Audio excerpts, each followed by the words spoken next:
Welcome to Hour of Deliverance with Pastor Francis. There are three things our wives need from us as husbands for a happier and a successful home. One of them is attention. Genesis 3, Eve needed attention from her husband Adam, but Adam became very busy and engrossed with the work of God. And before he realized what was happening, it was already too late. Even mankind haven't recovered from that error. So let's learn to give our wives the attention they deserve so that some other persons don't give them that attention and destroy our home. The other thing that our wives need from us husbands is affection. Ephesians 5 verse 25, the Bible says, "Husband, love your wives even as Christ loves the church and give himself for her." Telling your wife, "I love you" is not enough.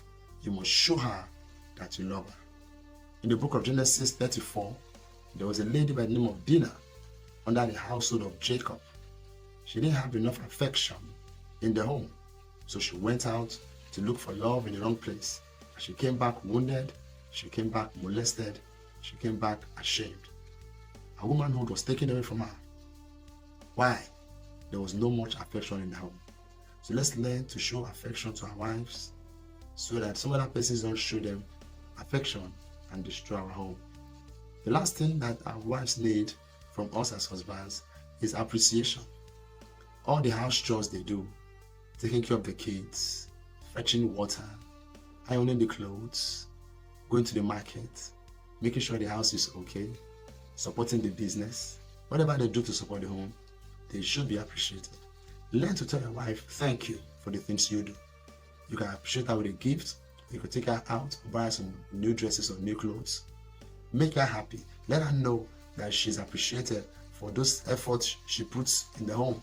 If you learn to give a wife attention that she deserves and show her affection that God wants you to and appreciate her all the time, you will have a more secure home and you will have a joyful marriage. It's my prayer that the joy of the Lord will continually be in your marriage in Jesus' precious name. Thank you for listening. Please like this video, share it to everyone who needs this information, and kindly subscribe to this channel. Turn on your notification bell so as you can get more notifications for contents like this. It's my prayer that God will bless your marriage tremendously. In Jesus' name. See you soon. I'm Pastor Francis, and God bless you. Goodbye.